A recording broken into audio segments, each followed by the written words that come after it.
My name is Mike Turcott. I'm the owner of Turn Cycle Solutions. We've been in business, I think it's like 16 years, and we're a weatherization contractor by trade. We are a trade ally for all of the New Hampshire utilities, and we typically provide weatherization service. My name is Rick Russman, and I live in Kingston, and I chair the Energy Committee in Kingston. And I've had kind of a long history of environmental and energy-related things in state senate and beyond. My name is Amy Manzelli, and I'm a lawyer at VCM Environmental and Land Law, where I've been since 2011. And so I practice all manner of environmental, energy, agriculture, conservation work all over New Hampshire and Maine. And our firm also has people that practice in Vermont. So we cover northern New England, all things land use and environmental. So my name's Mark Manager. I'm a supervisor with Eversource Energy's energy efficiency programs in New Hampshire and Connecticut. So that includes the NH programs, and then down in Connecticut, the Energize CT programs. My name is Jaylan Bakchi. I work with Calpine Community Energy and based out of San Diego.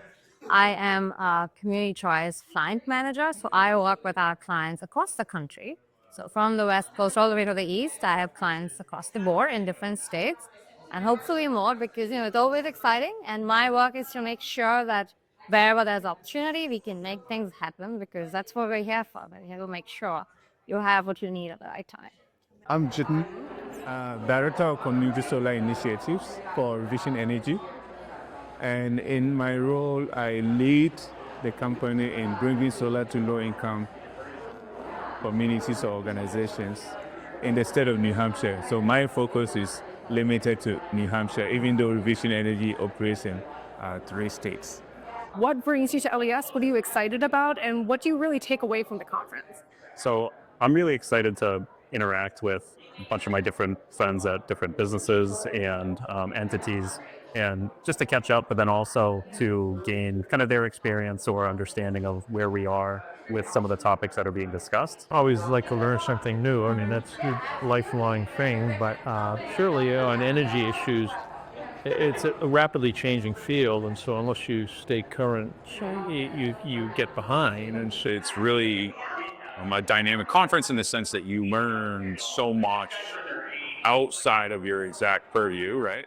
So for me personally, it was like really exciting to understand like how the utilities function and all these different ins and outs of that. So I would say it's exciting for me to come because it's relevant to what I'm, the industry I'm in, but it's not an exact like industry conference for my specific trade. I am here to learn some practical case studies that have worked for some towns and some communities. I have been through situations where project managers go through in some communities.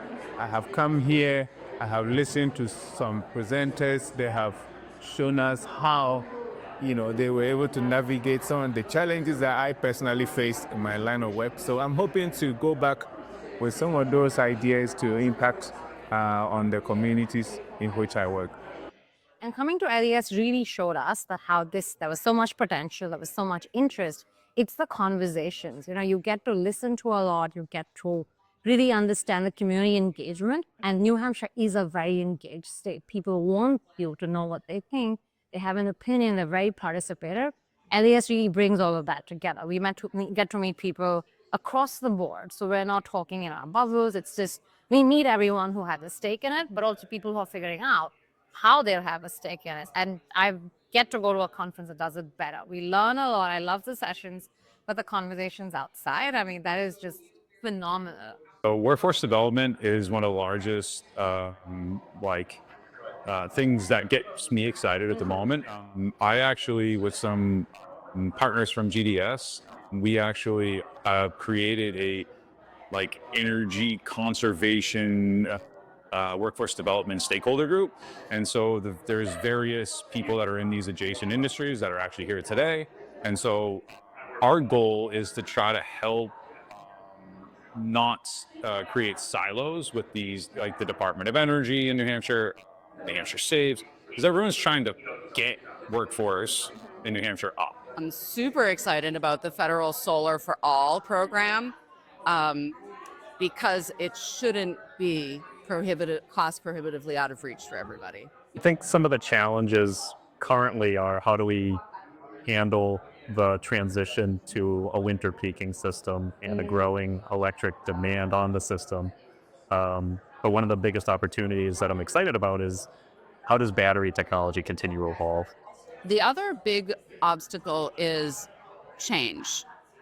So, renewable energy is not new, but if you look at its implementation, we're sort of hitting like the exponential curve part where it goes almost straight up. So it's coming on fast now. And regulators, lawmakers, and the part of the energy industry that's associated with fossil fuels are struggling to meet the change or struggling against the change. Concerned about the politics involved, that New Hampshire's rather backward looking and kind of slow in terms of movement on energy. And we rank so far down the list in so many areas on energy issues that part is discouraging. At the same part, the can-do spirit and the stick-to-itiveness of groups like Clean Energy New Hampshire is just outstanding and inspirational, really, as far as what the future can bring. I think the energy transition presents a unique opportunity. I think it's the first time historically that we've seen something that we get to sit on the driver's seat.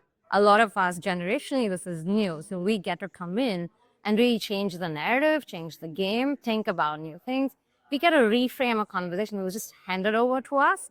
And specifically about something like energy, it's not something you think about on a daily basis, even though you interact with that. Sure. And that brings me to the challenge. I think most people's interaction with energy is just their light switches, or like when they fill their gas pumps, or hopefully charging their cars.